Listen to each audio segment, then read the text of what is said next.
is the Man in Black. I'm very happy to step over from the soundstage of Suspense to stand in for my fellow scare master of ceremonies, Peter Lorre.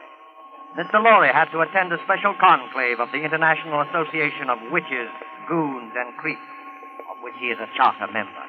So I am here in his place, opening the doors of the Mystery Playhouse.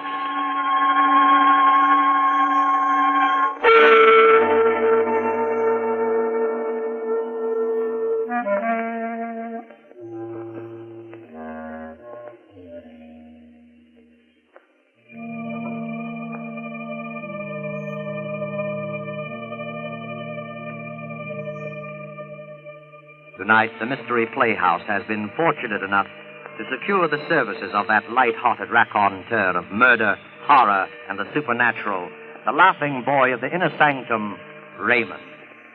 Raymond's been telling about the horrible things that happen to other people for a long time now, and getting a huge bang out of it.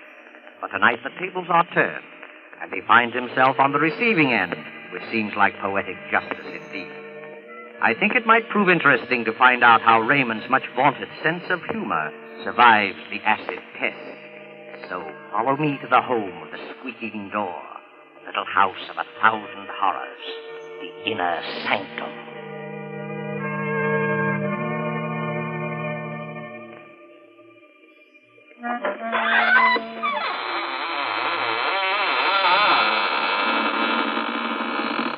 Good evening, friends. This is your host, Raymond. Welcome to the squeaking door of the inner sanctum.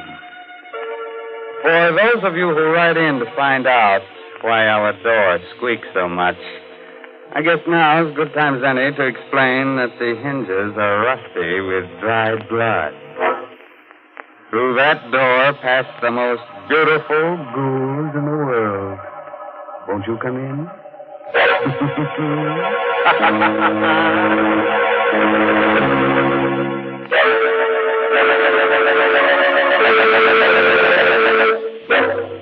Well, friends, are you ready? Good. Now remember, if you must scream, do it with your mouth closed, so you won't annoy the rest of your family.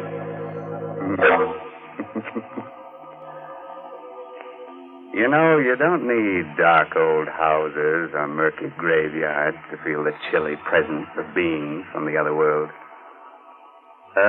Last week, just after I completed my broadcast, I was called to the telephone.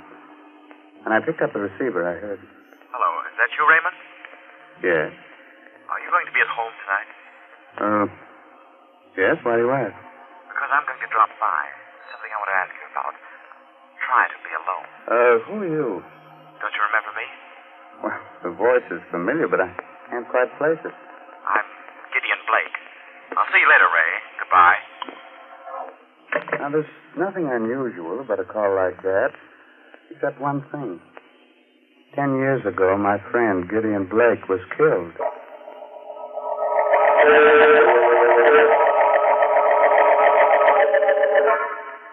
I was sure that call was some joke. I remember laughing about it as I sat down in my living room with sandwich and basket milk. But later that night, I must have dozed off. I remember being awakened by the tower clock chiming. It was midnight. Somewhere a cat howled against the moaning wind that had sprung up. Strange chills and a shudder through my body. Front door must have blown open. I went to see. Standing there was Gideon Blake. Good evening, Raymond. Blake. You shouldn't be so surprised. I told you I was coming. Yes? You've changed so. It's been a long time. More than 10 years, I believe. But I don't understand. You were burned to death. How on earth did you come back? There are many things which you will never understand while you're alive and on this earth. Why'd you come here? To give you this piece of paper. Huh? What's on it? The names of 4 persons. They're alive now. In a short time, they will all be dead. I looked at him carefully as he talked. He looked hideous, ugly, with horrible burns on his face. The man had the look, touched the very smell of death. Good night. Raymond. I looked at the slip of paper my friend Gideon had given me. There were 4 names. Stella Marlowe, Robert Lane, Amelia Cardway, Raymond Edward Johnson. The first 3 names I didn't know. The last was very familiar to me. It was my own name.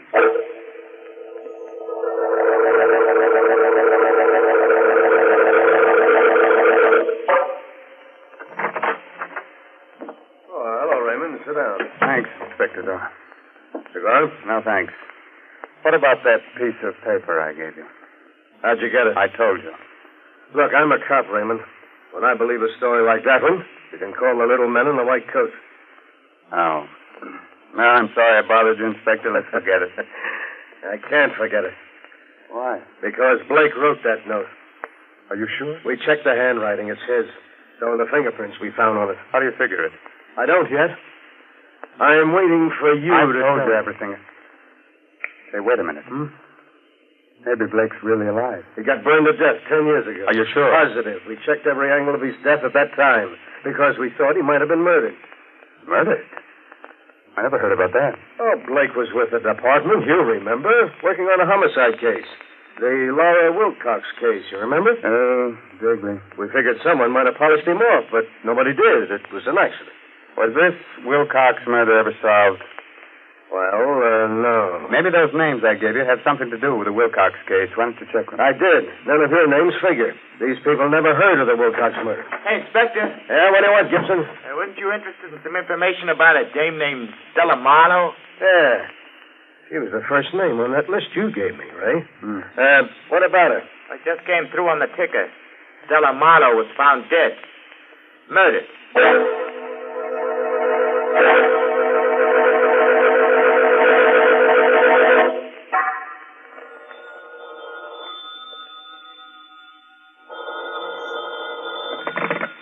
Hello? That you, Ray? Mm-hmm. This is Inspector Doyle.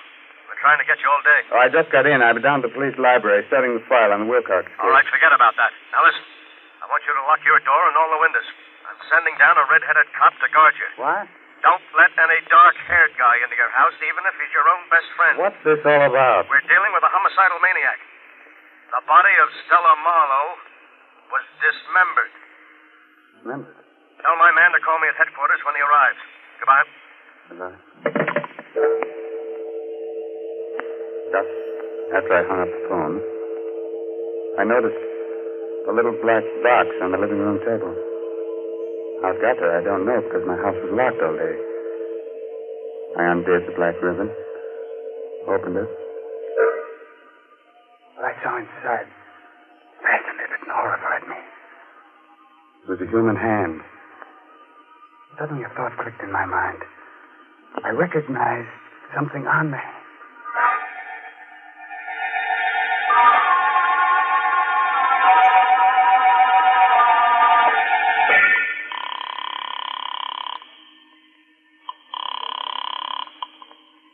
Hello, Inspector Doyle speaking. Inspector, this is Ray Johnson. Yeah, what is it? Did you ever find out what happened to Stella Wilcox? Huh? She's the stepdaughter of the murdered Laura Wilcox. Why do you want to know? Well, she was suspected of the murder for a time. Listen, will you drop that angle? Will you just answer 1 or 2 questions? Did the killer dismember the whole body in the Stella Marlowe murder? Just the hands. Fine. Did he have on a large diamond ring, the 3rd finger on the left hand? Yes. Her friends say she wore it all the time, but how do you... I've got it here. Someone sent me a hand with a ring on it. What? And get this, there's a name engraved inside the ring. The name is Laura Wilcox. What? There's a scar on the thumb. There was a scar on the left thumb of Stella Wilcox's print in your file. I took a fingerprint. The prints on the hand and the fingerprints of Stella Wilcox are identical. Are you sure? Yes. Stella Marlowe and Stella Wilcox are the same person. Did you find anything else there? Yes.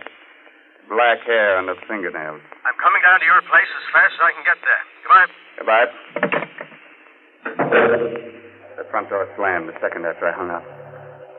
I turned around. Coming toward me was a man with jet black hair.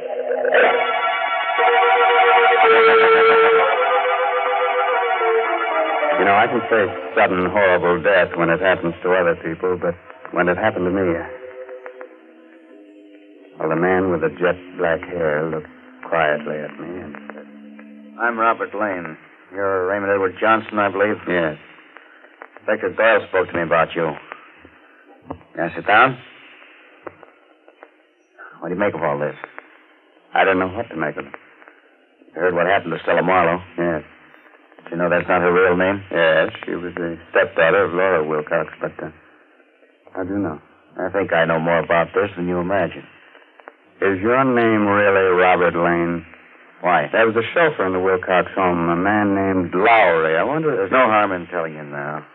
Yeah, I'm that chauffeur. And Amelia Cardway? She was Mrs. Wilcox's maid. You know, Johnson, the murder of Stella didn't come exactly as a surprise to me. Why? She poisoned her stepmother with the help of the maid, Amelia Cardway. But why am I involved in all this? Let's not fool each other. Somehow you discovered that Stella murdered her stepmother. But after 10 years, you can't dig up any evidence, and you know it. So you invent this wild story about Gideon Blake. Just the right sort of psychological scare to frighten the two women into making a move that'll give them away. Very clever. Just a moment. What color is the hair of Amelia Cardway? Blonde. Pretty shade of blonde, in fact. Very attractive girl 10 years ago. Oh, what's in the box? I advise you not to look. I rarely follow the advice of other people. Oh. Where'd you get this? Someone left it here this evening. That ring. Old Lady Wilcox gave that to Stella on her 18th birthday. That's the hand of Stella. I understand why you asked about the hair, Johnson. That hair under the fingernails is black, just like mine. Mm-hmm. I wouldn't be surprised if an analysis showed that it was mine. And you killed her. The point is that I don't intend to give up my life to amuse you and your little crime hobby. What do you mean? You're going to learn about crime, Raymond, through a direct personal experience. I'm going to kill you. Let go of me.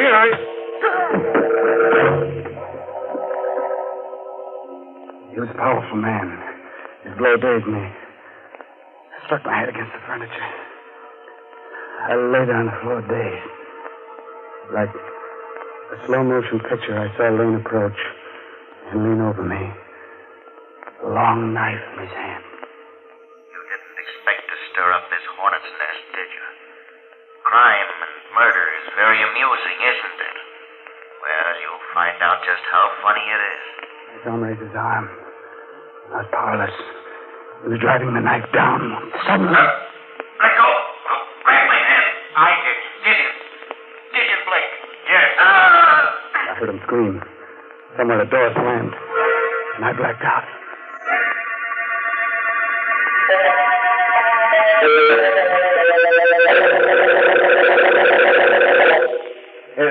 Here, get up, right? There you are. You're okay now. Come on, get up. Inspector Doyle. Hey, what happened here? We found you on the floor, out like a light. It was Lane, the Wilcox chauffeur.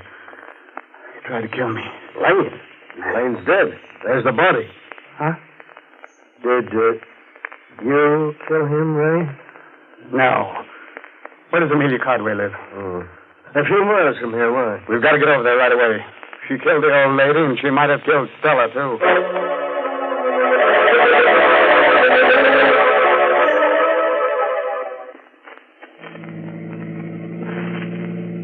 I don't see how Amelia Cardway could have done it. Maybe you'll tell me next that Gideon Blake did it. I don't know. Gideon Blake didn't have a hair on his head. Besides, he's dead. I never arrest a dead man for the crime of murder. You can't get confessions on him. Perhaps Lane did go to see Stella shortly before she was killed. They were all in this together. Yeah? They told you they didn't know each other to protect themselves. Well, that still doesn't explain how the hand got to your place, or why Gideon Blake came back from the dead, or why we found those black hairs under the fingernails. I've got an idea about the hand. Yeah? I think it was dismembered so that you would never know that Stella Marlowe was Stella Wilcox. Huh?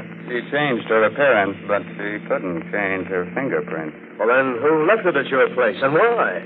And why should you be on the murder list? Don't remind me of that, please. Well, here's Amelia Cardway's cottage. Maybe we'll get some of the answers here. Come on. What? Inspector. Help! You hear that? Yeah. Come on, follow me, Ray. Inspector Doyle had his gun out and was running into the house. I followed a few steps behind. In a moment, I was in the living room. Doyle was standing there. Well, what happened? Why did you scream for help? In an old chair sat what was once an attractive woman. The blonde hair was streaked with gray, but the face was a mask of terror. I recognized her from the picture in the police file. It was the former maid of Laura Wilcox, Amelia Cardway. Yes, Mrs. Wilcox. In just a minute. Come in, Mrs. Wilcox. What's the matter with her? Yeah, she's cracked or delirious. Just keeps sitting there like that, mumbling. You can't live with secrets. Someone will find out. I'm glad they found out. Now she'll never come to see me again, never. Yeah, well, who came to see you? Mrs. Wilcox. I didn't want to give her that medicine. I knew it was poison, but Stella made me. She made me.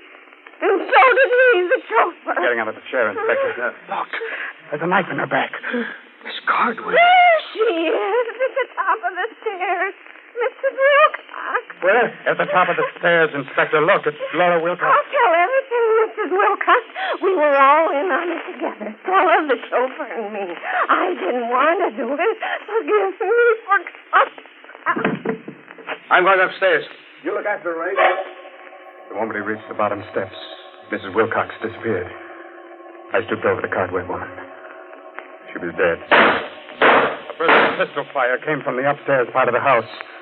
A moment later, Inspector Doyle came tumbling down the stairs, the gun still in his hand. He was unconscious. I looked up. At the top of the stairs stood Mrs. Laura Wilcox. She said nothing, but calmly came down, holding the poker she had struck the inspector with. She bent down, took out the knife from the body of the dead Amelia Cardway. I was too startled, too frightened to move. Suddenly the woman took off her hat, her wig, and there stood Gideon Blake. You'd better go now, Raymond. I don't understand that disguise. Look there. The entrance to the dining room. Fire. Yes. Fire. You'd best leave at once. Those flames are spreading rapidly. Take Inspector Doyle with you. Blake, hurry. Yours was the last name on my list, you know. He didn't have to say any more. I dragged the inspector through the door. Gideon Blake turned, smiled at me, and walked directly into the flames. That was the last I ever saw of him.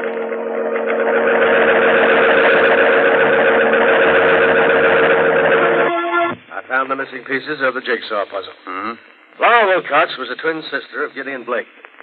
We dug up the birth records. Mm-hmm. So that's why she looked so familiar. And that's why he murdered the three people. Because they killed his sister. He faked his own death in order to carry out justice himself. Yes, but that still doesn't explain why I was brought into it. Heaven forbid. That's simple. He wanted us to know what was going on so that we didn't hold some innocent person. Mm-hmm. Just one more question. Yeah, go ahead. How did Blake fake his own death 10 years ago? Well, now, we don't know exactly, but he must have done it. Did you find his body in the ashes of Amelia Cardway's cottage? Well, I guess they're there, but, well, it's impossible to identify them positively. Yeah, that leaves one other explanation. What's that? That Gideon Blake actually died 10 years ago.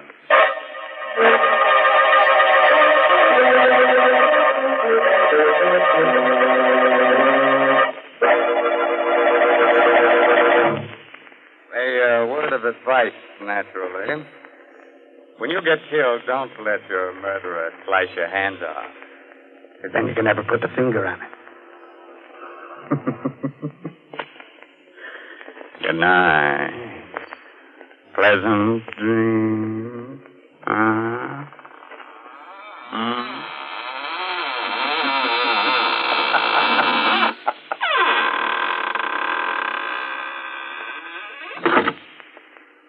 You have been listening to an Inner Sanctum mystery starring Raymond Edward Johnson. Tonight's presentation in the Mystery Playhouse.